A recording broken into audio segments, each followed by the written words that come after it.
Deus é um dos livros que eu gosto. Mas a gente começar, eu queria fazer uma oraçãozinha.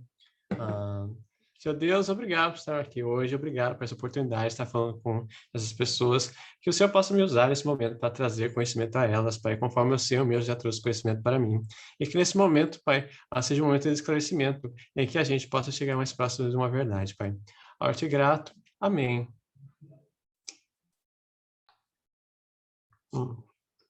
Então, boa noite a todos. Vou começar já meu pequeno slide, né? Vou aqui apresentá-lo. Hoje a nossa aula vai falar de um assunto que as pessoas mais me perguntam, que é sobre os manuscritos. Gente, sempre todo mundo quer saber, mas de onde que vem a Bíblia? Como é que é esse livro? Como é que a gente traduz? E essas perguntas são as perguntas mais frequentes que caem para mim. Então, eu vou falar um pouco sobre isso. Já aviso que não vou levar à exaustão esse assunto, porque ele é muito longo, tem muitas ramificações, é um assunto muito complicado, mas eu vou dar uma introdução que consiste geralmente as perguntas que são mais comuns, uma resposta satisfatória. Então, vamos começar. Vocês estão vendo a minha apresentação, né? Enfim. O que nós vamos aprender hoje? Vamos estudar um pouco sobre a história e o processo de produção e conservação desses manuscritos, que eu estou falando que é o texto da Bíblia. Veremos que a Bíblia possui um grande arsenal de manuscritos. Veremos o processo de descoberta arqueológica dos manuscritos do Mar Morto, que, para quem não sabe, foram os manuscritos que foram encontrados lá em Qumran, que eu vou falar exatamente tudo, se você não conhece também, nessa aula. Passaremos rapidamente pelas características desses manuscritos. A gente não vai entrar em detalhe manuscrito por manuscrito. Isso seria uma aula para cada manuscrito, para confessar os detalhes, seria uma aula específica, porque é muito detalhista para você entender esse assunto. Então, vai ser uma lapada, sabe? Uma coisa bem rápida, só para vocês entenderem o que tem e o que existe. Mas a pergunta que fica é, por que nos interessa a autenticidade da Bíblia? Frequentemente contra pessoas que alegam que a Bíblia foi adulterada ou que seus textos são uma invenção recente. É importante entendermos a consistência da mensagem bíblica, porque a sua coerência ao longo de milênios pode ser entendida como uma evidência da ação de Deus no mundo. Como assim? Primeiro, como eu comentei e falei aqui, muitas pessoas têm essa questão, tipo, se a Bíblia é verdade? Será que o texto é o mesmo? Será que o texto foi mudado? Será que não foi um monte de gente que sentou lá e inventou isso? Muitas pessoas fazem essa pergunta. E o outro ponto é que, se isso é verdade, isso é uma evidência de que esse texto permaneceu, é uma evidência da ação de Deus no mundo, porque o texto poderia ter se perdido, mas não se perdeu. Como muitos textos se perdem, como a gente já pode ver. Tipo, a gente não sabe mais como era o culto dos assírios babilônicos, por exemplo, que eram os bambambãs da época, mas os pobres israelenses que foram oprimidos até o fim do mundo, então, já é o que a gente lê. Então, é uma coisa muito curiosa. Vamos continuar. Parte 1. As técnicas de escritas. Antes da gente falar dos manuscritos, eu queria falar com vocês sobre como é feito um texto naquela época, porque é muito importante para a gente entender como a gente chegou nesses manuscritos. A dádiva do livro. Hoje, todos nós temos acesso a uma cópia da Bíblia. Todo mundo aqui deve ter uma cópia da Bíblia online, física, alguma coisa assim. Até as pessoas que nem são cristãs, elas têm cópias da Bíblia em casa às vezes. Às vezes vê uma coisa que você ganha e você fica lá para sempre. Mas antigamente não eram todos os que tinham acesso. E os que tinham acesso, e as pessoas que tinham acesso, frequentemente nem tinham acesso ao texto completo. E as que tinham acesso ao livro, frequentemente só sabiam ler, não escrever. Que é um assunto que ele vai trazer. Como assim? Quase ninguém tinha acesso à Bíblia, ou texto bíblico. E as pessoas que tinham acesso, por exemplo, se você é uma pessoa que, sei lá, se na sua cidade, por exemplo, tem algum tipo de lugar, por exemplo, você é um judeu, você tem uma sinagoga que tem texto, mas no caso do cristianismo, que por algum motivo, que eu não vou entrar em detalhes, parou de ser acessível o texto bíblico, às vezes você nem tinha Bíblia no seu idioma na sua cidade. Isso era uma coisa muito comum no período antigo. E as pessoas que tinham acesso a esse livro, não sei se você comprou o livro na época, porque o livro custava muito caro, como a gente vai mostrar aqui, frequentemente só sabia ler, ela não sabia escrever também, porque a gente vai explicar que escrever é um processo complicado. E quando elas sabiam ler, porque, por exemplo, as mulheres, elas também tinham, nesse período, muitas não eram alfabetizadas por uma questão do preconceito, etc. O motivo é bastante simples, por qual era mais difícil fazer livro naquela época. Hoje a gente tem imprensa, mas antigamente tudo era copiado na mão. E se você já foi aluno lá do ensino fundamental e você tinha que copiar aquele texto que a professora mandava, você entende como isso é um saco, como isso é difícil. Imagina copiar a Bíblia. Se a professora chegasse na aula, na primeira aula, você chegar lá no ensino fundamental e falasse: olha, a gente vai copiar um texto, escreva a Bíblia. Como você ia se sentir? Ia ser muito de opressivo e você ia ficar com muita raiva, na verdade. Escrita cuneiforme. Escrever em blocos de argila foi uma das primeiras técnicas de escrita. Para isso, deixava-se a argila úmida sobre uma tábua e se escrevia nela com o auxílio de uma ferramenta com ponta de formato de cunha. Se você não sabe o que é uma cunha, eu vou mostrar. Civilizações que empregaram muito essa forma de escrita, como os assírios tiveram sua escrita chamada de escrita cuneiforme, porque é feito pela cunha. Provavelmente esse método foi usado para fazer as primeiras cópias da lei mosaica. Quando você vê lá o Monte Sinai, ele vai lá, filmes, isso é um pouco midiático, tá? Mas vamos pegar um exemplo só para você entender. E Moisés volta lá com as tábuas de pedra. Essa visão, sim, as tábuas já estavam lá. Mas, tipo, depois outras pessoas obviamente copiaram aquele texto. Não ficou só aquilo, provavelmente, para ser porque chegou na gente, entendeu? Não ficou só naquilo. E quando elas copiaram isso, provavelmente foi copiado dessa forma, foi copiado em argila, porque é um material que provavelmente eles tinham na época, e é um material que, como vocês vão ver, é um material bem bom para você fazer esse tipo de coisa. Esse é o exemplo de escrita cuneiforme. Primeiro, um alfabeto, que é o alfabeto, se eu não me engano, é o acadiano, mas esses alfabetos mudam muito. Eu não sou especialista na área, meu professor sabe falar acadiano e conhece esses dialetos, mas eles são todos muito parecidos e eu não sei identificar. Mas provavelmente esse é acadiano. Embaixo tem um exemplo de como é na pedra, isso aqui fica escrito na pedra, e aqui no 3 tem uma cunha, que essa é a ponta que eu falei, que esse é o formato da cunha, é meio triangularzinho. Você vai lá e você vai fazendo esses risquinhos, e assim você faz o alfabeto. Quando você vai ver o alfabeto deles é meio complicadinho que o nosso, né? As letrinhas também, mas vamos lá, né? Cada um com o seu estilo. Então vamos continuar. Outra forma de escrever é o papiro. O papiro é mais tardio. Tardio porque eu estou falando de 2.500 anos antes de Cristo, mas vamos lá. Há registro que você usa mais de 2.500 anos antes de Cristo, e provavelmente mais do que isso até. É feito utilizando a planta papiro ou junco.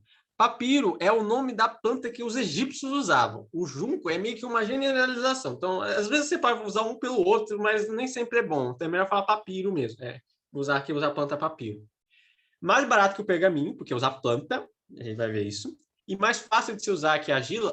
O problema do papiro era a sua distribuição. A planta só cresce em margem de rios e só em ambientes quentes. Na Europa não tem papiro, por exemplo. O papiro é importado nessa época. Se você for um europeu, vai tentar escrever papiro, porque a planta não cresce. Então é uma questão regional. Por isso que a gente tem muito papiro egípcio, porque tem o Rio Nilo lá e é queijo para burro lá no Egito. Então é mais ou menos isso. Aqui, como é feito o papiro. Só que fazer um comentário engraçado é que quando eu comecei a ler essa ilustração que eu peguei para exemplificar, eu estou usando muito hebraico. E hebraico se lê ao contrário. E eu fui ler isso e eu não entendi por horas. Até que eu parei para perceber que eu estava lendo de uma forma absurda. No último quadrinho, tinha um cara lá que estava com papel. Como eu entendi, estava lendo, ele voltava e olhava com alguma coisa embaixo, aí depois ele ficava com um monte de país na mão, e depois ficava esses países na terra. E eu ficava tipo, mas como é que isso explica alguma coisa? Eu não estava entendendo nada. Mas depois eu lembrei que a gente lê da esquerda para a direita, não da direita para a esquerda. Aí vou ter que lembrar isso, mas vamos voltar. As margens do rio, lá cresce o papiro, que é essa planta, que eu vou mostrar com outra foto mais bonitinha. E os artesãos cortavam o caule em tiras, e depois você pegava essas tiras, você juntava elas e você macetava. Aí elas ficavam, até elas quebrarem e fazerem uma espécie de pano. E as flores eram coladas umas nas outras, provavelmente com um tipo de cola animal, e de forma e faziam isso nos rolinhos, que eu vou mostrar para mais. Um é a planta papiro, que é como ela é. O 2 é o papiro branco, que é o que você faz com ela. Como você pode ver, essas linhas são os pedaços do caule, que ela faz assim. Eles colocam fazendo essas cruzinhas. O 3 é um exemplo de desenho, como você faz no papiro. Você pega lá o papiro, você desenha. Absolutamente, eu não tenho tarefas para isso. E o quarto é como que você desenha nisso. Também com papiro, que você usa o cálculo também para fazer isso. Pergaminho. Outra forma de você escrever nessa época. Os primeiros usos de pergaminho remontam a mais de 2.400 a.C., um pouquinho mais tarde que o papiro, que a gente tem evidência. Pergaminho é uma superfície escrita feita através de pele de animais, normalmente ovelhas, cabras.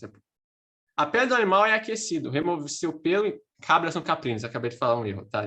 Esse ovelino são realmente são ovelhas. A pele do animal é aquecida, remove seus pelos, então é deixado esticado por vários dias. Você pega. Eu vou mostrar um vídeo só para vocês entenderem, mas é isso. Muitos manuscritos da Bíblia são encontrados nesse material, porque diferente do papiro, ovelha você cria em qualquer lugar. Na Europa, cria ovelha, você cria ovelha no Oriente Médio, você cria ovelha na África, você cria ovelha na Europa, na América, a gente tem ovelha aqui, ovelha na Ásia. A ovelha é um animal muito versátil. Então, você consegue fazer pergaminho em muitos lugares do mundo. Observação. A gente confunde, às vezes, o termo pergaminho com texto enrolado. Se um texto enrolado, fala, isso aqui é um pergaminho. Pergaminho é literalmente, especificamente, o material feito da pele de animal. Esse material para escrita é feito da pele do animal. A gente, por uma metonímia, pega e fala que isso é um pergaminho, mas o pergaminho especificamente designa isso. Papiro também é enrolado, mas não é a mesma coisa. E qual a diferença? Pergaminho e papiro são materiais que se degradam facilmente com o tempo. 99% do que foi preservado desse material hoje não existe mais. Tudo que escreviam naquela época foi que decompõe-se, é feito de matéria tipo pele de animal. Se você deixar lá, uma hora estraga, as bactérias lá consomem e desaparecem. E papiro muito mais rápido ainda. Por outro lado, a argila é imperecível. Em função disso, como vimos nas aulas anteriores, a maior parte dos registros que temos do Oriente Médio Antigo, vem dos assírios, porque, em contrapartida, pouco sabemos, por exemplo, sobre a administração do próprio reino de Israel. Se vocês lembrar da aula anterior, se você estava lá, se você não estava, você pode assistir o vídeo depois. A aula é sobre, vai usar exemplos lá de como os registros dos assírios babilônicos. Por que eu estou falando tanto de assírio babilônico naquela aula? Porque eles escrevem em pedra, eles escrevem naquelas placas de argila que eu falei para vocês. E a argila não se decompõe, fica lá por milhares de anos aquele negócio, exatamente como estava. Enquanto isso, os papiros eles sumiram, eles se decomporam. E o Egito foi um caso especial. Como o ambiente era muito quente e desértico, os papiros egípcios foram preservados. É por isso que, quando pensamos em arqueologia, pensamos em Egito, porque lá estão os papiros mais antigos do mundo. Porque, exatamente como eu falei, o papiro ele vai se decompor. Mas no Egito, como é enterrado naquela areia quente, escaldante, não tem umidade. Como não tem umidade, as bactérias não se desenvolvem, elas não decompõem. Aí fica aquele texto bonito por muito tempo. O códice. A tendência foi um texto enrolado. Por milhares de tempos, os textos foram preservados no formato de rolo. Até que uma nova forma de se guardar o texto surgiu, o códice. Os primeiros códices eram placas de madeira escritas e reunidas todas juntas por um fecho. Eu vou mostrar a foto, tá? Com o tempo, trocaram as placas de madeira e colocaram folhas de papiro ou de pergaminho. A vantagem do códice é que ele fecha sem dobrar. E se você não dobra, você não amassa, então o texto não rasga, porque se vocês provavelmente já tentaram fazer isso alguma vez com canudo de papel. Se você apertar ele, vai amassar. Aí tem mais chance de rasgar. Então, com o tempo, eles preservam melhor o material. Os meus códices, eles eram feitos de madeira, se pegar essas placas de madeira, como está aí o exemplo, mas depois eles começaram a usar com folhas de pergaminho. A principal diferença do códice, porque a gente não fala que a gente lê códice? Porque códice ele é feito com pergaminho ou papiro, mas o livro usa folha de papel. O papel é uma invenção chinesa, já acho que após Cristo, já depois da época cristã, já na era cristã, e é muito mais rentável, e por isso que ninguém usa mais pergaminho e papiro, porque é muito mais fácil e mais barato fazer com papel. E vamos passar um vídeo agora, que ele está em inglês, só que ele tem legenda, mas também nem é tão importante para vocês prestar atenção no que está falando. É mais só para vocês terem noção de como é complicado fazer papel nessa época. É um vídeo de 3 minutinhos só, na verdade é um vídeo mais longo, mas a gente só vai ficar com os primeiros 3 minutos dele, em que ele vai falar sobre essa produção de pergaminho. Se vocês não estiverem ouvindo, vocês me falam, tá? Porque eu não sei como está o áudio aqui. Eu testei na época ela estava funcionando. Mas mesmo se vocês não conseguirem o áudio, como eu falei, é uma coisa muito visual. Vocês vão entender assim só de olhar.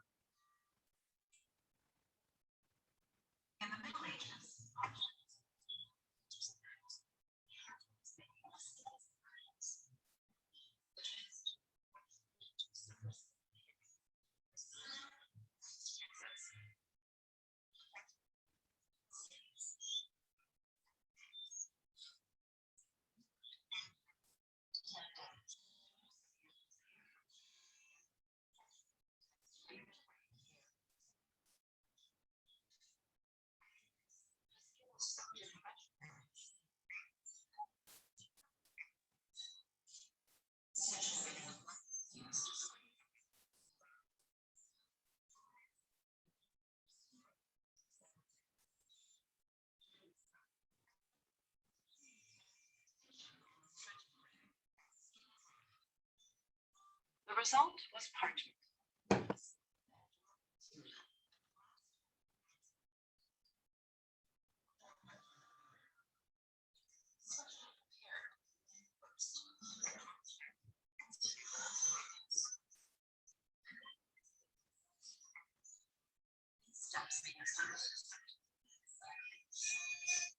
A whole finished scarf.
Yes, right.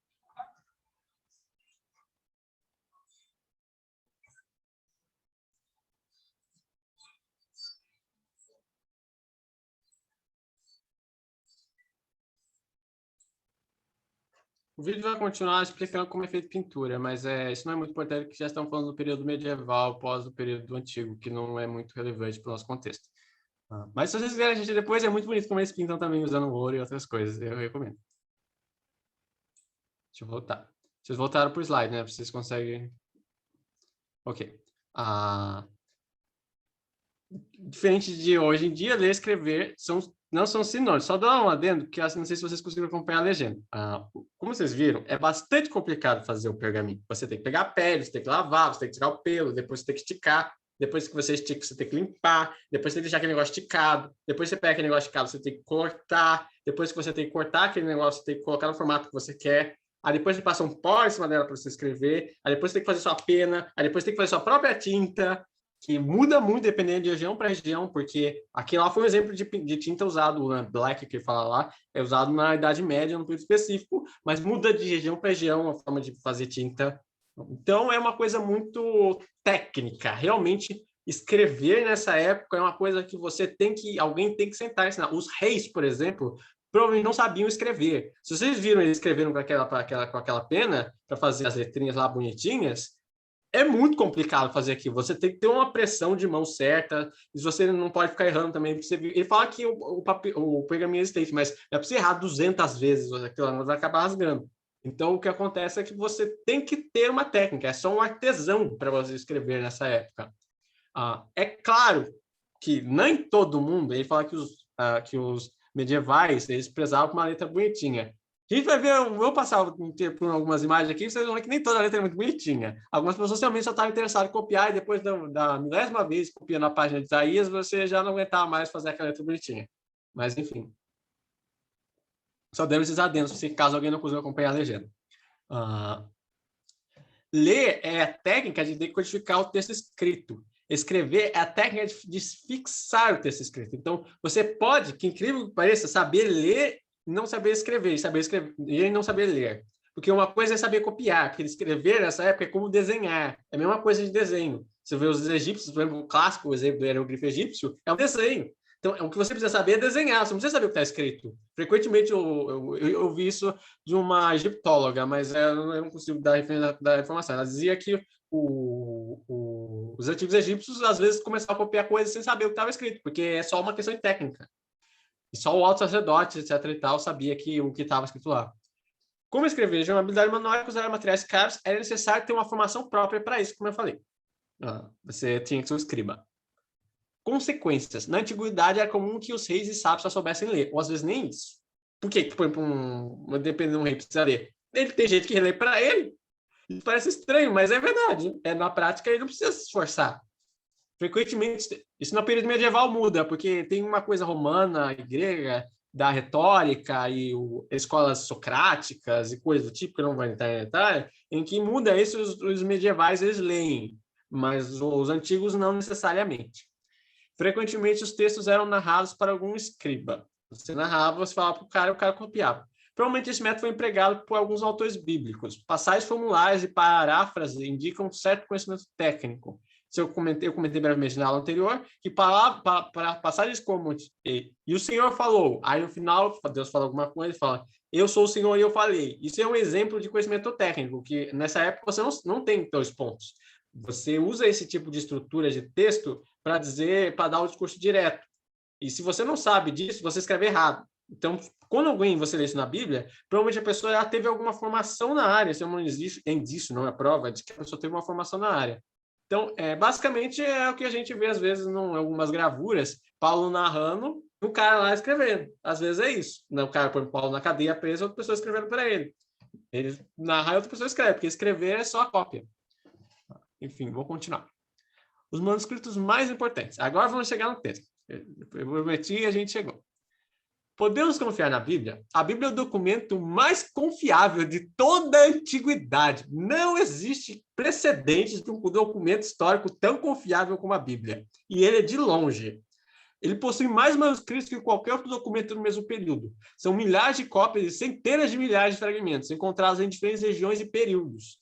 A seguir, para termos uma dimensão, apenas cópias do Novo Testamento em grego, há mais de 19 mil se formos contar as que estão em outras línguas. Eu vou passar uma tabela, você não precisa ter atenção na tabela, é só para você entender a dimensão do negócio que eu estou falando. Do segundo século até o século XVI, você vai ver aí que tem 2 papiros, 5, 28, 14, tem séculos, tem 429, 227, cópias 547. Isso é tanto texto que se você falar que a Bíblia é falsa porque ela não tem texto suficiente, então vai falar, então a Grécia Antiga é uma invenção, a Idade Média foi um delírio, entendeu? Porque não tem basicamente fundamento falar um negócio desse. É literalmente o texto que tem mais cópia da Antiguidade. De longe, é tipo 10 vezes mais do que o outro. Como traduzimos a Bíblia hoje? As modernas traduções da Bíblia frequentemente utilizam-se de várias fontes. Há, no entanto, sempre a predileção por uma fonte específica. Você não traduz tudo ao mesmo tempo, não. É impossível. Você vai ficar bugado. Por exemplo, a NVI e a NVT dão preferência com frequência para a Septuaginta. Você vai ver lá nos comentários dela que às vezes elas botam lá, conforme a Septuaginta, geralmente o que ele fala. Isso que quer dizer que ele está dando preferência ao texto da Septuaginta, né, quando ele está dando essa versãozinha. Apresentaremos a seguir algumas das, eu escrevi errado, principais fontes de tradução da Bíblia. Primeiro do Antigo Testamento, depois do Novo, mas certamente não visando exaurir o assunto nem citar todas as fontes. Como vocês viram ali, só do Novo Testamento em grego, sem citar as outras línguas, e aí tem mais de não sei quantas que eu não lembro mais quantas são. Então eu não vou passar uma por uma com vocês, porque literalmente é incontável. Não tem tempo útil numa vida para passar tudo. Então vamos continuar. Antigo Testamento, os textos masoréticos. Vamos começar pelo Antigo Testamento, com os textos que a gente considera mais importantes, que são os textos masoréticos.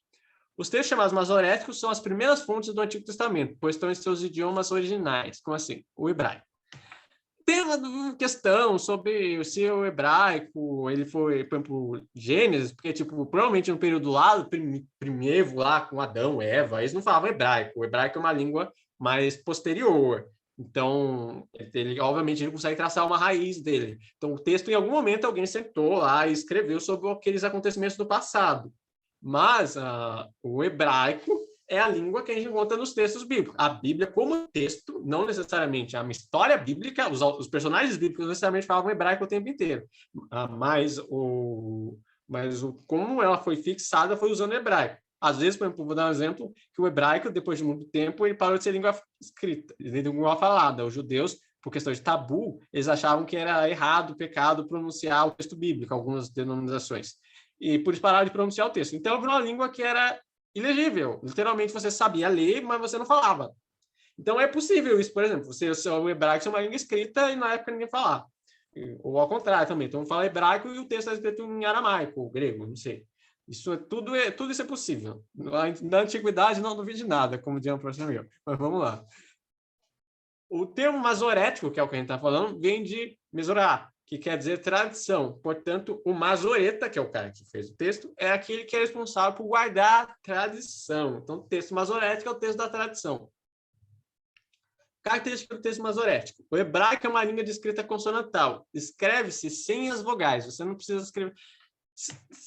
Tem as consoantes e você escreve as consoantes. É que nem você escrever numa mensagem de WhatsApp. Você escreve VC, sei lá, tudo bom? TBM. Você entendeu o que está escrito. Se alguém manda VC, TBM para você. Em hebraico é a mesma coisa. Você bota lá só as consoantes e você supostamente entende. Nem sempre. Nem sempre. Meu curso às vezes é um pouco difícil.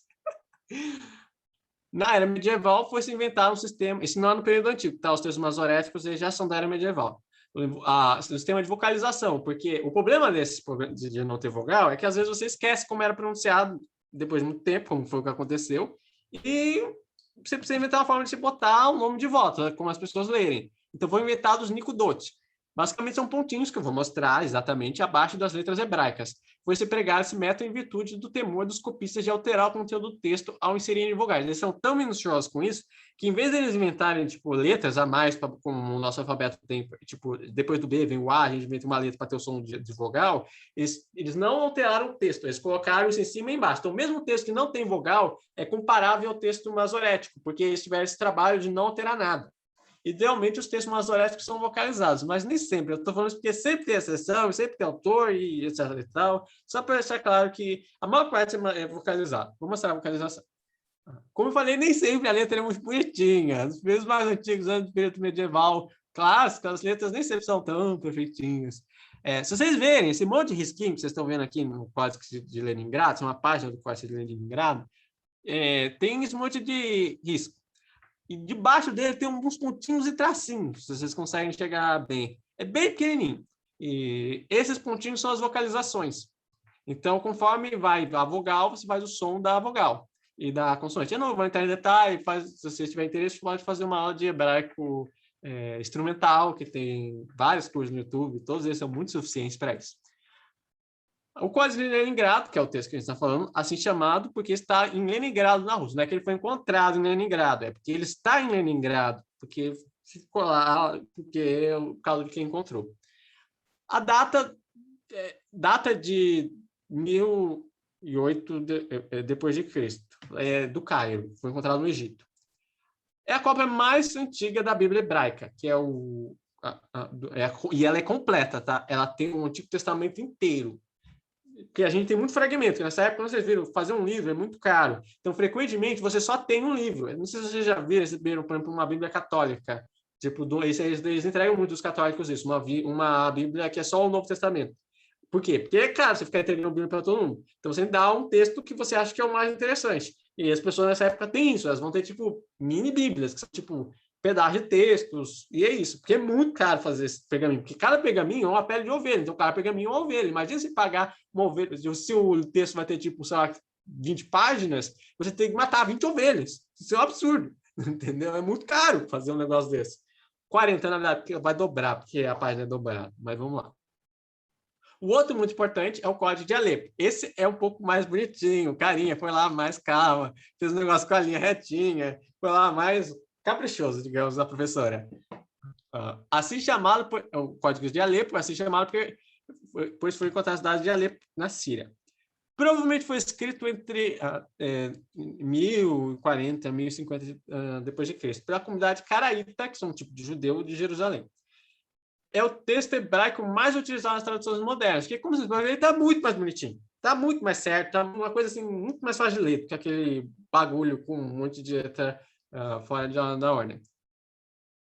Antigo Testamento. Agora a gente fala do texto em grego. Eu apresentei para vocês os textos do Antigo Testamento que a gente tem completos, que são os mais antigos.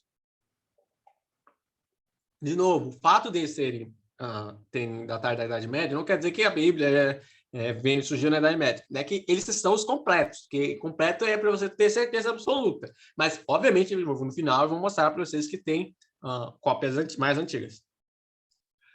Nas proximidades do século III, Israel foi conquistado pelos gregos e foi helenizado. Helenização foi um processo em que os gregos eles pegavam a sua cultura porque basicamente quando você conquista um povo, você vai fazer duas coisas. Ou você pode ser como os nazistas e exterminar o povo e sumir com ele, ou você assume esse povo e faz ele querer ser como você. Que é um pouco o que os Estados Unidos faz com a gente. Da gente assistir os filmes americanos e a gente quer ser americano, o famoso sonho americano, é isso. A gente olha para eles e fala, nossa, eles são incríveis, eles são muito top, eu quero ser igual a eles. Os gregos faziam isso. Eles chegavam na região, em vez de matar todo mundo, eles falavam, olha, que legal que a gente faz aqui. A gente faz Olimpíadas, a gente faz debate, e a gente lê esse monte de coisa, e a gente bebe vinho, e a gente é muito da hora, vem ser como a gente. E eles falavam, tipo, isso daí. Então, o que acontecia é que os povos, em vez de eles falarem, nossa, serem se sentir oprimidos, eles simplesmente aceitavam, realmente os gregos são muito mais legais do que eu estava fazendo antes, então vamos ser como ele mesmo? E as pessoas começavam a imitar. Isso é uma explicação bem palhaçada minha, mas é só para vocês entenderem mais ou menos o que eu estou falando. E o grego se tornou a língua erudita na época, que é a língua dos sábios, porque Sócrates, Aristóteles, esses caras todos falavam grego. E a Ilíada, Odisseia, os textos mais da Grécia Antiga e tal, todos em grego. Então as pessoas começaram a aprender grego para poder falar desses assuntos, que é o assunto do momento. É que nem inglês. Hoje em dia todo mundo precisa falar inglês, porque tipo, você assiste, sei lá, vai ouvir uma música, vai estar em inglês, uma música de sucesso vai ser a Beyoncé, vai cantar. A Beyoncé canta em inglês. Então é a mesma coisa, só que no período antigo. Foi então necessária uma tradução da Bíblia que acompanhasse o novo paradigma da época, porque se os sábios falavam grego, eles pararam de escrever em hebraico, então eles começaram a escrever em grego. A Septuaginta, que a gente falou, famosa, todo mundo fala dela. Em algum momento você já deve ter ouvido falar. Você não precisa saber o que é, mas você já deve ter ouvido esse nome. A Septuaginta é uma versão do Antigo Testamento traduzida para o grego. É a versão do Antigo Testamento, a partir de Moisés e assim em diante, só que está escrito em grego. O texto aí é original em hebraico, como eu falei, mas é uma tradução para o grego. O nome Septuaginta vem do grego 70, pois reza a lenda que a tradução foi feita por 70 sábios que trabalhavam separados no texto, chegando ao mesmo resultado. Isso provavelmente é uma balela, mito. As pessoas gostavam de inventar um monte de mitos nessa época, mas é bonitinho saber que tem essa história. Não vamos, ninguém pode provar que isso não aconteceu, mas é bastante improvável. Provavelmente pertence ao 3º século a.C. O texto da Septuaginta. Então, por que as pessoas gostam muito dele? Porque, primeiro, o grego é uma língua muito mais falada que o hebraico. Até na academia. Por exemplo, meu curso de hebraico, por ano, entram 4 pessoas. O curso de grego entram 50 de manhã e de noite. Então, são 100 pessoas. Estatisticamente falando, são quase mais de 10 vezes, são 20 vezes, 25 vezes mais pessoas aprendendo hebraico no Brasil. E sem contar que hebraico só tem na USP, curso de letras em hebraico. Tem no Rio de Janeiro, não lembro se está lá mais o curso, porque o curso está fechando. E é isso, o grego tem outras faculdades. O grego é uma língua muito mais falada, foi falado por muito tempo na antiguidade, porque a helenização dos gregos deu certo. As pessoas queriam ser como eles ainda querem. Então vamos continuar. Escritos do Mar Morto. Essa é a coisa que é muito top. Eu fico muito feliz de falar sobre esse assunto. Durante uma época, houve uma dúvida se a Bíblia hebraica é uma invenção cristã, uma vez que seus manuscritos mais antigos emitiam datas posteriores aos manuscritos gregos. Por exemplo, a Septuaginta data de do 3º século de Cristo. Então isso significa que ela, obviamente, o texto do Antigo Testamento, Moisés, o Pentateuco, significaria que isso foi feito antes de Cristo. Mas o texto hebraico não. Então pode dar a entender, às vezes, será que não foram os judeus que traduziram isso do grego? Ou alguma coisa do tipo? Porque tem doido para falar todo tipo de coisa. E a Bíblia é um assunto que dá muito bafafá. As pessoas adoram falar coisas. Então, tinha essa dúvida. Após a Segunda Guerra Mundial, foi encontrada uma caverna em Qumran, na Cisjordânia, manuscrito lá perto de Israel mesmo, manuscritos que datavam de 1000 anos antes dos manuscritos hebraicos anteriores citados. Eu citei manuscritos do século 1000, depois de Cristo. Estou falando manuscritos completos. Eu estou citando agora textos que datam de 1000 anos antes do que a gente tinha. Então, isso é muito importante. Eu vou listar aqui a lista dos principais achados. Porém, isso aqui que vocês estão vendo na minha tela, e eu vou passar adiante, isso aqui é um resumo de um índice. Como assim? Eu não estou dando nem resumo do livro que eu li para vocês, porque o resumo do livro vai datar todos os achados, e vai falar que se encontrou borboleta lá, encontrou borboleta, se encontrou não sei o quê, encontrou não sei o quê. Isso é exaurível. Como você vê que são milhares de cópias, todas elas têm muito detalhe, tem muito arqueólogo, pesquisador que fala sobre isso como detalhe. Eu nem falei de todas as cavernas, eu não vou nem falar de todas as cavernas, porque eu estou falando a 1, 3, a 4, a 6, a 11, mas subsistentes que tem uma 2, uma 5, que eu nem estou falando delas, porque é muito achado. Eu não vou dar conta de falar tudo aqui. Então, na caverna 1, a gente contou 2 pergaminhos de Isaías, que vocês vão ver um deles, que são muito importantes, que estão completos.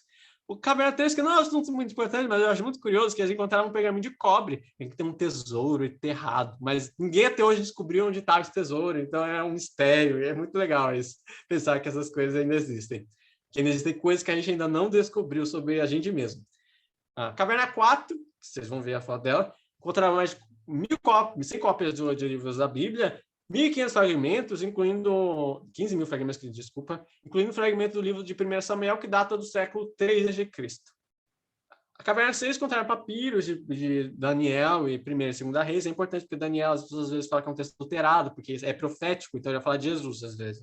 A nossa interpretação cristã é que ele fala de Jesus. Então muitas pessoas não consideram Daniel, falam que Daniel é invenção, porque tem que ser inventado pelos cristãos, porque é muito, muito preciso a profecia dele. E se aconteceu no passado, é quase uma prova cabal da verdade bíblica.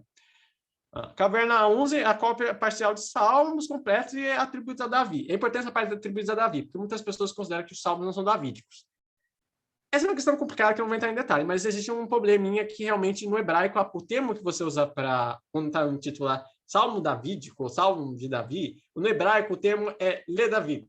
Então, o que acontece? O problema é que o que vê esse le, que é esse sonzinho que eu falei para vocês, ele pode significar um monte de coisa no hebraico, inclusive de Davi, para Davi, com Davi, sem Davi, um monte de coisa. Sem Davi não, estou exagerando. Mas ele tem essa conotação. Então, não se sabe se o Salmo davídico ele é feito por Davi, ele é feito para parecer com um salmo que Davi fez alguma vez, e dá para ser todas as coisas ao mesmo tempo. Porque no hebraico quase não usa qual que é o meu nome? Aquelas palavras que vêm antes, esqueci o nome agora. Quase não se usa isso. Preposição? Todos são muito parecidos. Preposições, isso mesmo. Muito obrigado. As cavernas de Qumran, como eu falei. Essa daqui é a caverna ASCII 4. Eu não estou conseguindo mais ver aqui, porque está na frente. Essa é a entrada no interior da caverna 4. Vocês conseguem ver o buraquinho e aqui, como é lá dentro. Meio misterioso, assim. Exemplo de achados. Esse é um vaso, que é onde estavam as coisas. Eu não sei especificamente o que tinha lá dentro, porque é muito vaso, não vou notar todos, mas é só um exemplo para vocês entenderem o que eles acharam. Eles acharam esse vaso, está telado já, como você pode ver, ele foi reconstituído, e também esse pergaminho de Isaías. Quando a gente fez esse pergaminho antigo, muita gente pensa que é aquele negócio rasgado, aquela coisa que não dá para ler. É perfeitamente legível. A letra você olha ali, não dá para enxergar muito bem, mas pensar que é um negócio meio enganchado. Mas, porque antes da Idade Média, as pessoas não tinham tanta preocupação em fazer uma letra muito bonitinha. Mas, ao mesmo tempo, é um texto perfeitamente legível. E é um texto muito antigo. Mas por que lá? Por que a gente não encontrou isso antes? Por que sei lá. Isso provavelmente é o maior achado arqueológico do século XX. Ele prova que a existência do texto bíblico é anterior à cristã. Isso é prova cabal, incontestável, não tem mais arqueólogo que conteste isso, que o texto bíblico ele é anterior a Jesus, o texto do Antigo Testamento, que a gente está falando especificamente. Então, não foram os judeus que inventaram, ninguém mais fala isso. Se alguém falar isso, você pode mandar assistir essa aula, porque ninguém que tem sã consciência consegue mais argumentar isso. Como dito, pergaminhos tendem a se decompor com o tempo, mas como a localidade era muito seca, chove lá apenas uma vez por ano, está próxima do Mar Morto. Mar Morto, não sei se você sabe, é um mar que está abaixo do nível do mar e é muito salgado. E eles estavam preservados em pó de argila. Os textos sobreviveram de forma similar aos papiros do Egito. Os manuscritos eram guardados por uma comunidade de judeus monásticos, possivelmente os essênios. Os essênios são uma tipo de comunidade de judeus que queria meio... vamos ficar esperando o Messias, longe daqui, e eles eram meio assim. Essas são as ruínas de Qumran. Esse é um assentamento muito antigo, que na época tinha uns 200 habitantes, que é muito, isso é muito naquela época. Encontraram-se numerosos chiqueiros, bancos de pedra, cerâmica, moedas, um monte de coisa que eles encontraram lá. Mas o importante é que eles encontraram um refeitório e um escritório, e uns bancos de cópia, que eu vou mostrar aqui.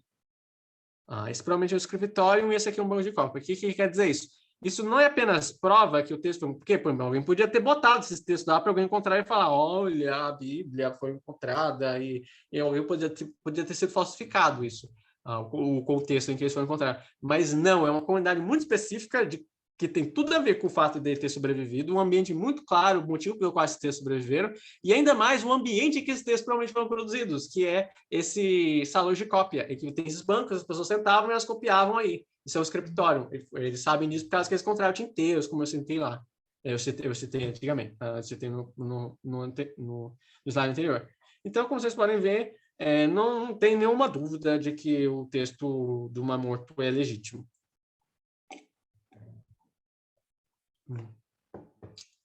O Novo Testamento. Agora a gente fala do Novo Testamento. O Novo Testamento foi escrito em grego. Sempre existe uma questão se alguns textos foram traduzidos ou pensados em aramaico ou hebraico. Mas na prática há um conceito que o grego é realmente a língua do Novo Testamento. A razão é mais do que coincidência. Os gregos eles usaram não apenas Israel, mas boa parte do mundo antigo. Quando você vai ver Paulo falando lá mandando as cartas para os Coríntios, Coríntios não, porque é realmente um lugar grego, mas o que você vai ver as cartas romanos está em grego, porque o grego era uma língua muito falada. Os romanos eles estavam impondo a língua dele na época já, o latim já era uma língua que as pessoas estavam colocando, mas o grego já era usado, então já era mais popular que o latim, né, entre as pessoas comuns. E do texto, eu não estudei muito sobre o Novo Testamento, adianta que meu foco é estudos judaicos, então o que eu contei para vocês é o Código Sinaítico, que é enorme. Esse livro aqui, eu botei nessa imagem desse tamanho, porque realmente o negócio é bem grande. Eu uso uma folha inteira de pergaminho. Vocês viram o tamanho da folha de pergaminho? Ela é grande. A origem dele, de 330 a 360 depois de Cristo, é o texto mais antigo, contendo o Antigo e o Novo Testamento. O Antigo Testamento não está completo, mas o Novo Testamento está completo. Isso que é importante, porque isso mostra basicamente que também não foi na Idade Média, alguém sentou, inventou quem era Paulo. Esse é um outro exemplo disso. Aqui são só tabelas. Eu gostaria de agradecer muito uma irmã chamada Vitória Shirazava, que me ajudou a traduzir essas tabelas, porque eu fico muito doente nesses dias e eu não estava conseguindo cumprir isso. Então, eu agradeço muito a ela por ter me ajudado com isso, a traduzir todas essas tabelas. Aqui é só para vocês terem uma noção dos papiros e manuscritos mais antigos do Novo Testamento. Esse é do Novo Testamento, tá? Que eu estou um pouco sem óculos. O mais antigo que a gente tem, esse fragmento de John Rylands, esse que eu pronunciei corretamente, é do primeiro século. Que pareça logo de cara, assim, passa dias do próximo século, já tem o texto dele. Que fala de João 18, tem lá os versículos especificamente, considerando o fragmento mais antigo que já foi encontrado no Novo Testamento. Eu não vou passar por tudo, gente, porque é questão do tempo. Eu só planejei só para vocês terem uma consciência, basicamente, dos textos mais antigos. Se vocês tiverem dúvidas, vocês podem assistir a aula de novo e passarem um por um ou me pedir o slide, tá? A integridade. É possível determinar a credibilidade dos textos a partir de dois métodos relativamente simples. Essa última parte eu já estou quase encerrando, tá?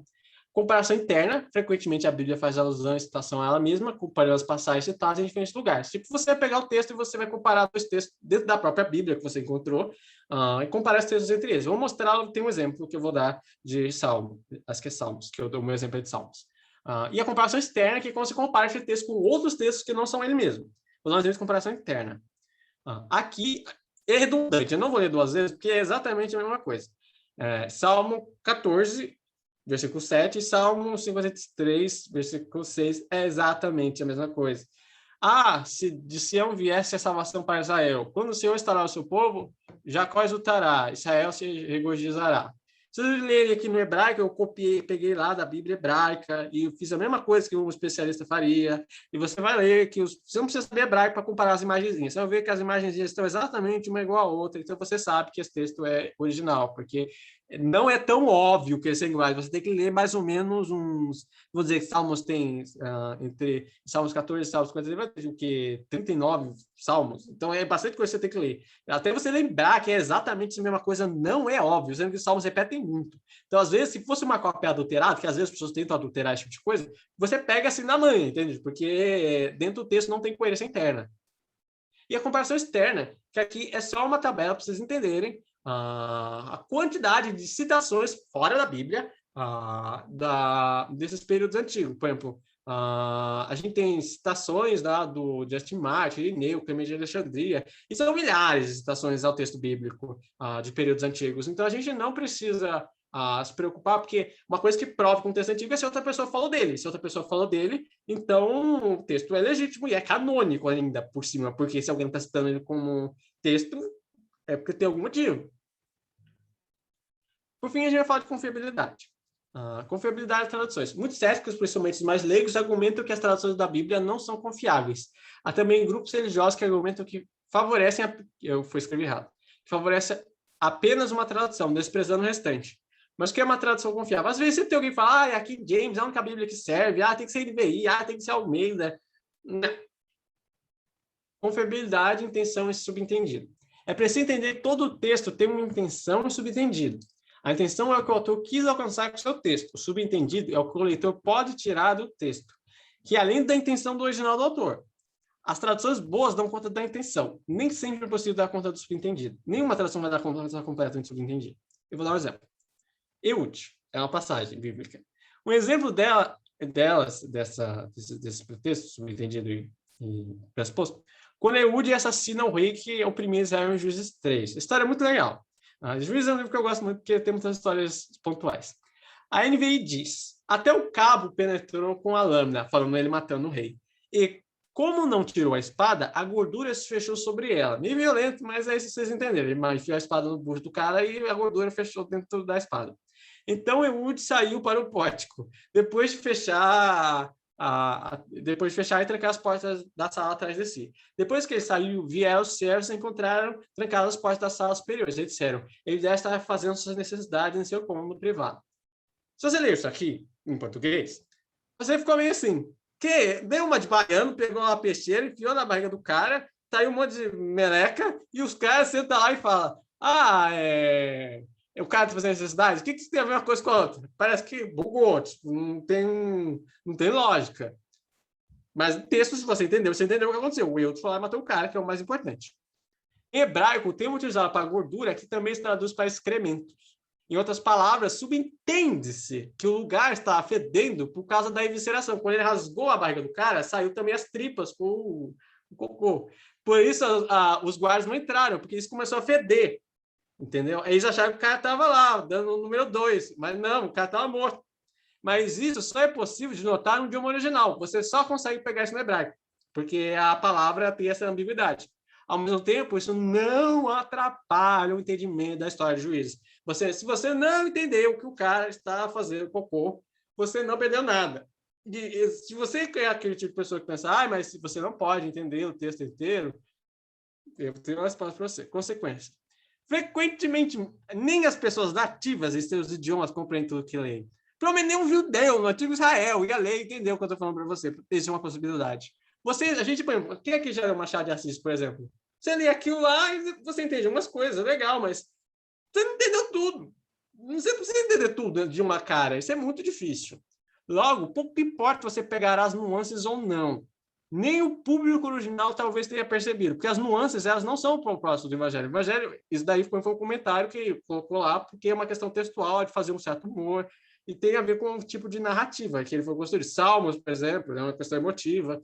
Mas se você não se sente emocionado por Salmos, você não perdeu exatamente o Evangelho, porque você não se sentiu emocionado com o gosto daquele Salmo. É uma questão subjetiva.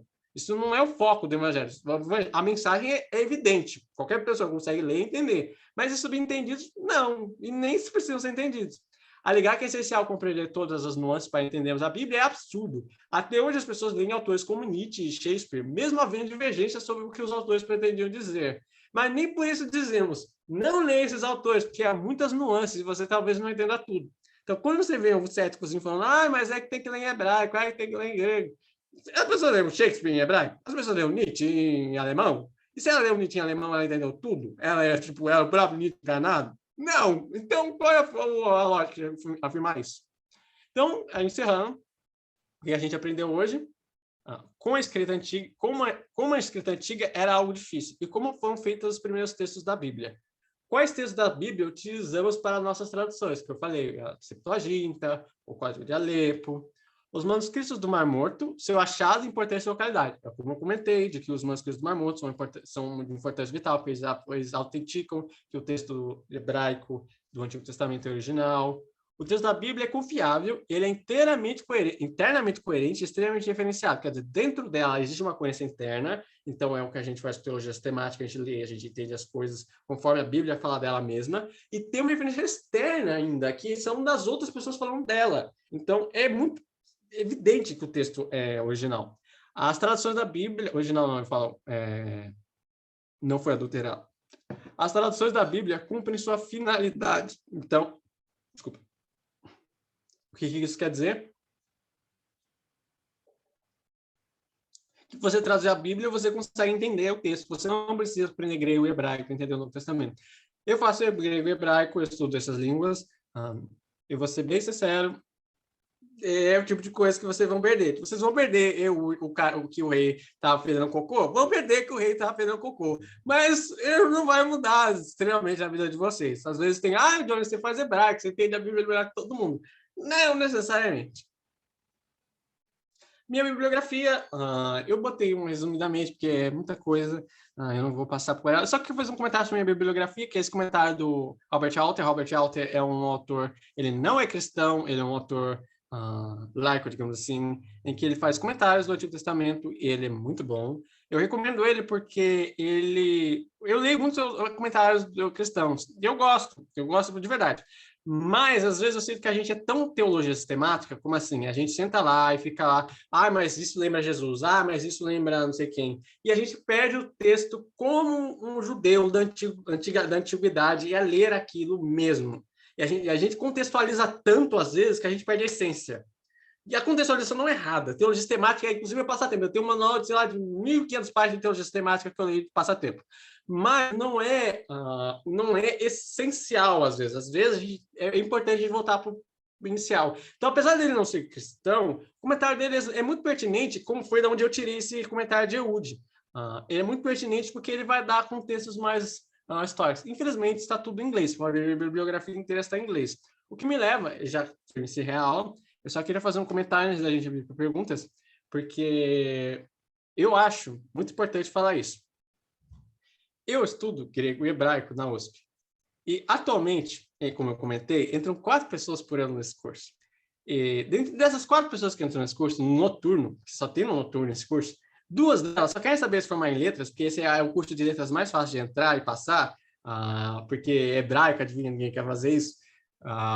Então, 2 das pessoas só querem se formar e fazer e trabalhar em banco, que adivinha, são mais perto do que eu. E as outras 2 vão querer estudar para a academia. Dentre essas 2, uma delas vai querer estudar o Antigo Israel, vai querer estudar a literatura hebraica moderna, não tem nada a ver com Bíblia. Uma delas vai querer estudar a Bíblia. E essas pessoas muitas vezes se formam. Por que eu estou dando essa estatística? Como vocês veem, se vocês assistirem minhas aulas anteriores, minha bibliografia está sempre em inglês. E não é esnobismo. Às vezes a gente tem que reconhecer a nossa material nacional. Mas eu não encontrei material nacional de qualidade, pelas razões que eu estou citando agora. É um tipo de informação que o nosso Estado ele não aproveita e ele não se preocupa em esse tipo de pesquisa, especificamente falando. Então, o fato de eu estar aqui trazendo esse tipo de pesquisa aqui, como vocês perceberam, foram aulas, apesar de não exatamente técnicas, porque eu não dei exatamente toda a técnica, eu não apliquei a técnica a vocês, eu dei os princípios da técnica. Então, esse tipo de informação que eu passei para vocês, ela está muito restrita e muito seleta. No Brasil, a gente tem muitos teólogos, alguns deles devem ser bons, eu não sei, eu praticamente não conheço, mas praticamente ninguém aqui é estudioso de grego e hebraico. Eu queria fazer esse comentário porque eu agradeço muito a todos vocês que estão assistindo essa aula agora, porque é muito difícil para mim fazer esse curso, porque não tem muita perspectiva de trabalho, como vocês perceberam, que eu acabei de citar agora. Não tem mercado nenhum. Eu faço isso basicamente pela minha dedicação e pela vontade que Deus colocou no meu coração. E ter esse momento de aula e ver vocês assistindo é muito importante para mim, porque é um feedback de todo o esforço que eu tive. Porque é muito difícil a situação toda. A guerra espiritual é muito forte. Eu moro aqui nessa república, eu vi com R$400 que eu recebo da USP, R$ 300 eu pago com meu aluguel, que é subsidiado pelos meus irmãos, sobra R$ 100 para me comer e gastar com tudo por mês. E isso é muito sacrifício, porque eu podia estar fazendo outra coisa da minha vida. Mas eu escolhi ser essa única pessoa que estuda grego e hebraico. E faz grego de... Porque eu poderia também procurar um emprego, mas eu não consigo, porque eu preciso fazer as matérias de grego de manhã, que são as matérias de literatura e língua, e de noite eu preciso fazer as matérias do hebraico. Eu preciso ter os dois idiomas, eu sinto essa necessidade. Então, eu não consigo também trabalhar. Então, eu queria agradecer muito vocês por essas aulas, porque é um estímulo, de certa forma, para mim, manter digamos assim, abnegação, vou se chamar dessa forma, de cursar esse curso tão difícil e, ao mesmo tempo, não muito recompensador no final das contas. Então, muito obrigado a todos vocês que assistiram e estiveram conosco essa semana. Acho que vou abrir para perguntas e comentários agora. Obrigado. Oi, Johnny. Olá, meu pai. Johnny, só ia pedir para você tirar isso. Obrigado. Johnny, nós aqui somos privilegiados, né, de poder ter alguém como você e vendo agora, né, todo o seu empenho, o seu esforço. Com certeza Deus o recompensará. Nós somos privilegiados de poder ouvir você, né, de tudo que você tenha aprendido e com isso enriquece, né, o nosso conhecimento. Claro que tem muito mais coisas que você poderia dizer, mas já abre a nossa mente, também preenche a nossa fé, nos ajuda na nossa fé, né? E é incrível. Que Deus continue te abençoando aí e parabéns por você ser dedicado assim a isso, né? Eu queria fazer uma pergunta, assim, da questão como que anda assim, né, dentro ciência e arqueologia, e também alguma coisa talvez que você tenha estudado sobre os livros apócrifos, como porque se encaixa, por exemplo, na Bíblia Católica e não na Bíblia, entre aspas, nossa, assim, né? Você sabe alguma coisa sobre os livros apócrifos? Então, essa é uma questão que eu, inclusive, pensei em dar uma aula sobre isso. Provavelmente, no futuro, eu talvez dê uma aula sobre isso, que envolve um assunto chamado... Qual é o meu nome agora? Tem um título específico agora, que vai falar sobre a inspiração da Bíblia. Eu esqueci o nome do título, que se eu desse o título é certeiro, mas eu esqueci agora. E esse assunto, cânone, lembrei o nome da palavra. A formação do cânone. E a formação do cânone é uma coisa que eu estudei, não muito profundamente, mas se eu estudasse, certamente eu tenho material para estudar, porque eu tenho material para estudar muita coisa, mas eu tenho material para estudar isso. E é um assunto que eu gosto, mas eu prefiro não comentar esse assunto agora, porque ele é muito polêmico. Ele é muito polêmico porque tem muitas questões que são meio difíceis de explicar, e em tempos curtos a gente faz mais estrago do que ajuda às vezes. Então, mas sim, provavelmente em algum momento eu vou fazer uma continuação dessa aula, falando mais especificamente sobre o processo de produção dos textos que vocês viram agora, porque eu dei um exemplo do texto material, como já é feito, mas não da idealização do processo, de como, sei lá, o Isaías sentou lá, escreveu isso ou não, dependendo da visão de alguns autores. Entendeu? Então, eu prefiro não dar um comentário longo agora, porque é um assunto muito delicado e bastante técnico. E a questão da ciência e arqueologia, como é que andam elas, assim? Não sei se você já passou por essas questões, assim, né? Esse é o ponto que eu falei para vocês. Eu comentei com um pouco de vocês da guerra espiritual, porque meus professores são ateus, vocês, a maior parte dos professores, não é todos, todos os professores são ateus. Todos, definitivamente todos. E o que acontece é que na academia, a Bíblia ela é vista como se fosse um texto literário. Alguns consideram historiográfico, alguns não. Eu considero historiográfico, porque, como eu falei na aula anterior, ela não tem muito esse propósito. E a arqueologia, ela tem a própria visão dela sobre o texto bíblico. Porém, essa visão ela não contradiz e frequentemente também nem afirma o texto bíblico. São outras preocupações que eles têm. Eles têm preocupações como do tipo, é o exemplo de Eude ali. O que quer dizer essa palavra? Como é formado esse gênero hebraico de poesia? Porque o interesse deles é entender como funciona a história. Então, quando eles entendem essa formação de texto, eles entendem como funciona com os assírios, babilônicos. É uma intenção completamente diferente que a gente tem. Às vezes tem posso falar, uma certa expectativa que é só meter pau na Bíblia, que às vezes acontece, mas não, às vezes é só versão de diferentes perspectivas sobre o mesmo texto. Muito obrigado, viu?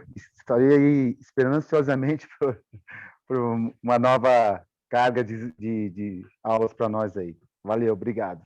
Obrigado a vocês. Johnny, você já pensou em escrever um livro sobre esse assunto aí que você passou para a gente? Provavelmente eu vou ter que fazer uma monografia quando eu fazer um mestrado. Então, inevitavelmente é meio... Mas vamos continuar. Mas sim. Em algum momento, sim. Mas não agora, na sua graduação. Assunto. Muito interessante essa informação que você trouxe para a gente aí, né? Uhum. Agora nós vamos ter que mentalizar tudo isso e tal. Processar. Obrigado, viu, Johnny? Muito obrigado a vocês.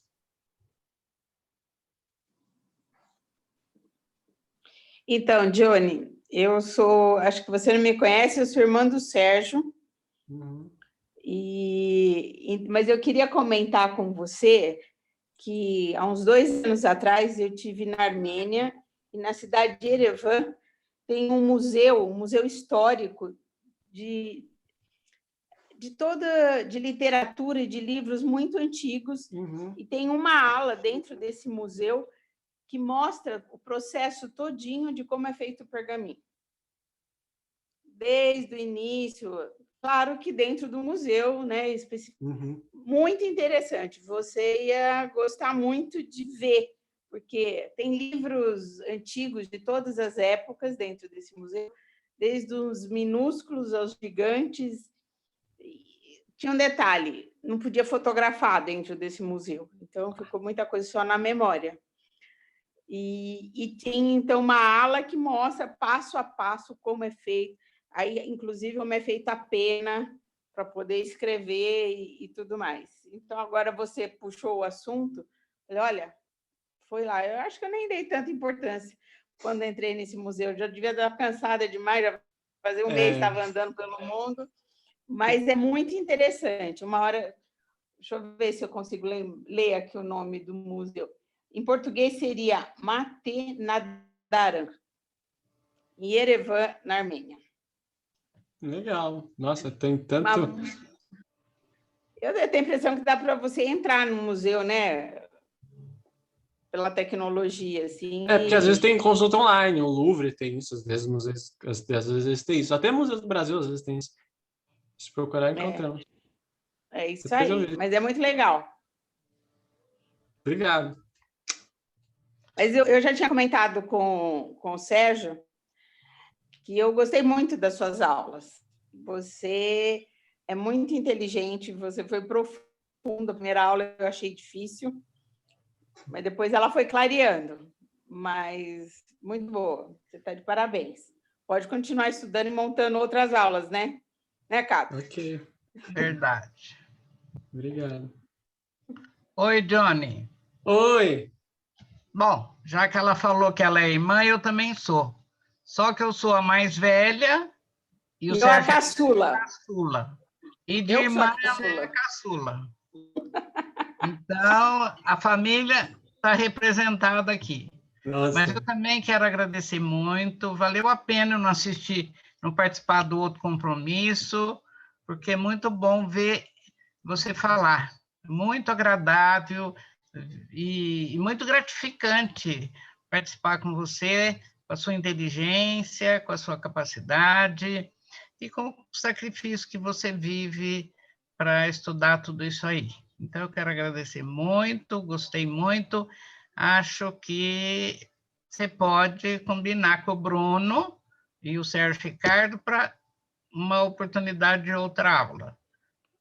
Ok, muito obrigado. É, Bruno, muito importante. nós vamos gostar muito, porque acho que outra aula deste tipo, com este assunto, vai ser mais difícil da gente ver com outra pessoa, né? Então, Johnny, muito obrigada, viu? Foi muito especial te conhecer dando essa aula. Valeu. Muito obrigado, Rete, meu coração ouvir isso. Deixa eu te perguntar, por que você está sem óculos? Porque eu fiz o meu óculos e na ótica deu errado, aí eu não tenho dinheiro para fazer outro. E agora tem a quarentena e tá tudo fechado também, não tem como nem fazer, entende? Aí eu tô meses sem óculos. Então, depois, passou a quarentena, precisa ver um óculos, né? Preciso. A grana tá curta.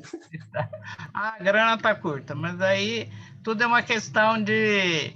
Hoje em dia todo mundo ajuda todo mundo, né, Bruno? É uma questão de parar e ver.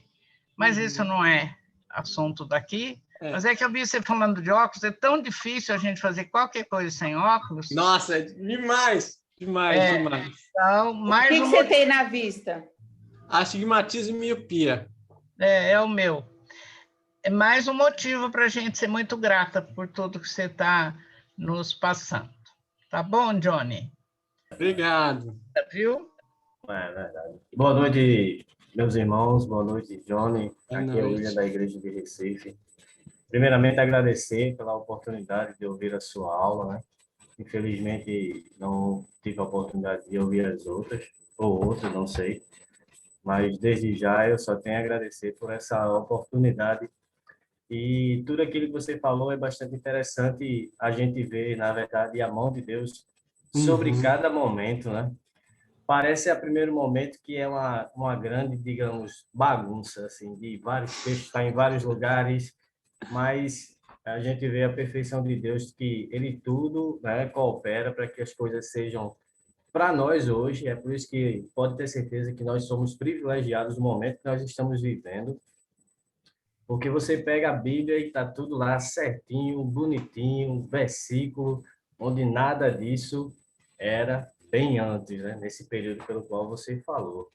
Então, isso, na verdade, nos traz mais uma certeza, além do que você falou sobre a convicção que nós devemos ter, na certeza que os fatos históricos bíblicos, né, o que está lá escrito, ele é verdade, né? Porque é a própria palavra de Deus, né? Então, isso é mais um momento de fortalecimento da nossa fé. Isso é mais um momento de podermos agradecer ao nosso Deus por entendermos um pouco o contexto histórico, né, dos escritos, de tudo que foi escrito até o momento que a gente vive hoje, e ter a certeza assim o quanto Deus sempre conduz para que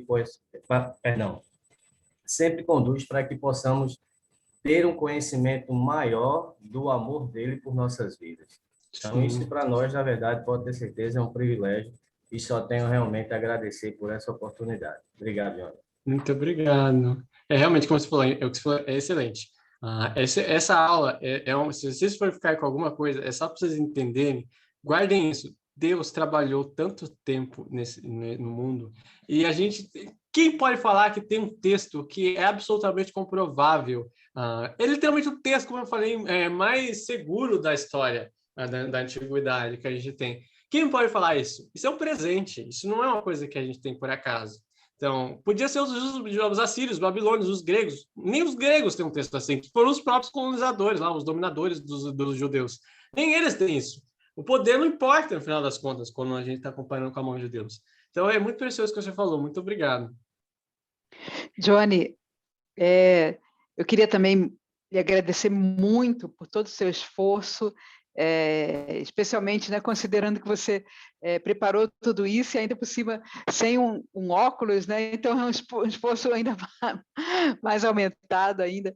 Mas também comentar, né, que é aquela questão, né? Muitas vezes um problema também significa uma oportunidade, né? No sentido de são tão poucas pessoas que fazem o curso que você está fazendo, e tem tão pouco material, né? Tão pouca fonte significativa, né? De material aqui em português.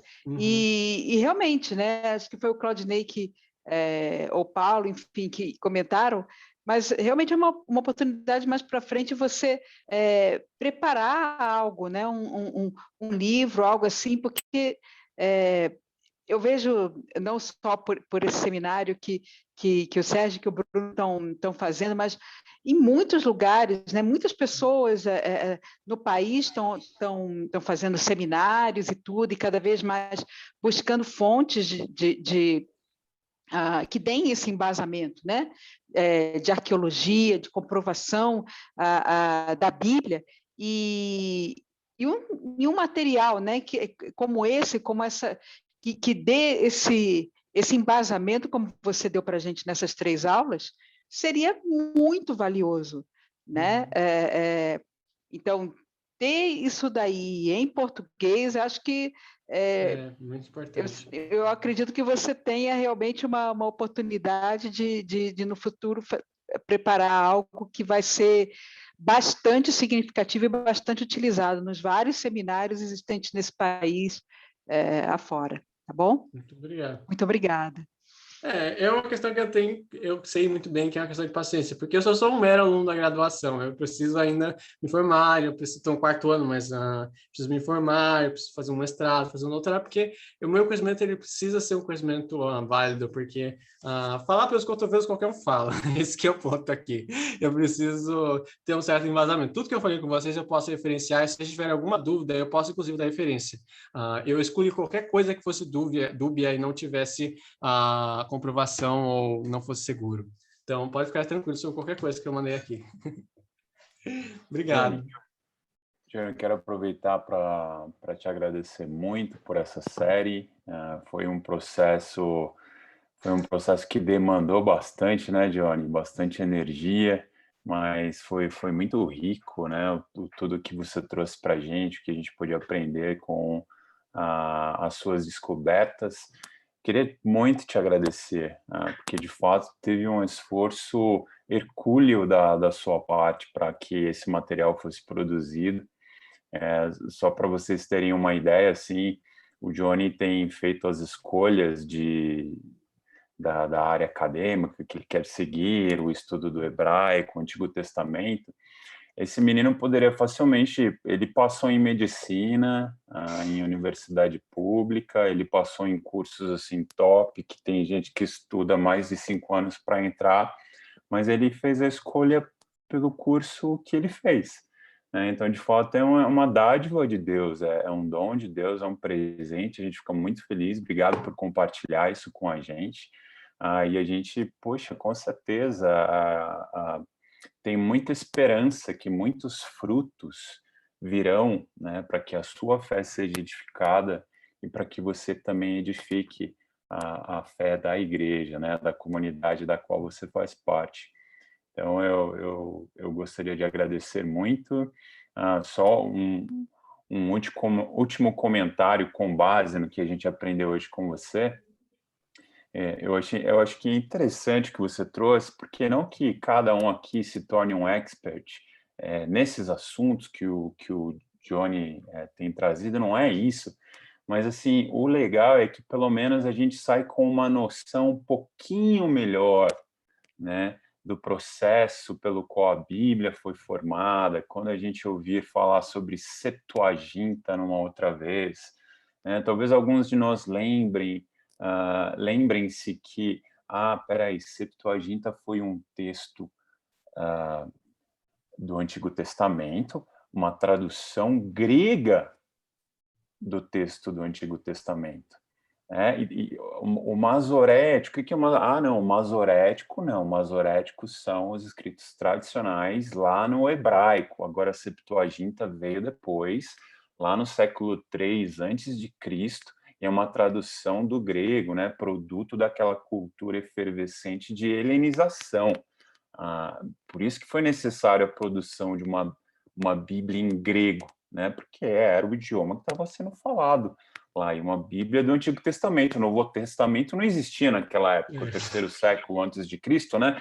Então eu estou reforçando essas coisas porque às vezes demora um pouquinho para a gente localizar no tempo e espaço essas coisas, mas ajuda muito. Por quê? Porque o apóstolo Paulo, para a escrita das suas cartas, por exemplo, não usou o texto masorético lá em hebraico. Ele fez uso de uma tradução. ele fez uso da Septuaginta do texto em grego. Vocês sabiam disso? Então, muitas vezes a gente fica falando, mas pô, eu estou usando tradução, não é original.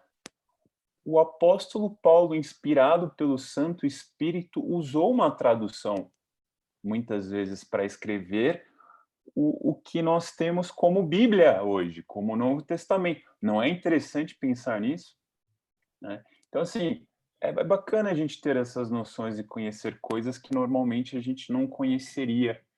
E esse espaço da escola bíblica é para isso, e ele também é um espaço para a gente descobrir aí novos talentos, né? Novas pessoas que podem contribuir também com o nosso ensino. Então, Johnny, muito obrigado mais uma vez, de coração. Muito obrigado. Meus pais que vão assistir essa aula depois, eles assistem gravado, porque eles não conseguem assistir online, eles vivem numa região um pouco isolado. Provavelmente eles vão ficar pensando, meu Deus, meu filho está desperdiçando a vida dele. Calma, pai, que eu pelo menos amo o que eu estou fazendo, então não me arrependo nem um pouco. Aí acho que é isso que importa. Então, só dando esse adendo, porque só para não me sobrar para mim um pouco também. Mas muito obrigado, é isso mesmo. Como eu falei, essas questões, eu aprendo isso daí, mas é mais para todos vocês terem uma noção do que propriamente para vocês aprenderem fatos.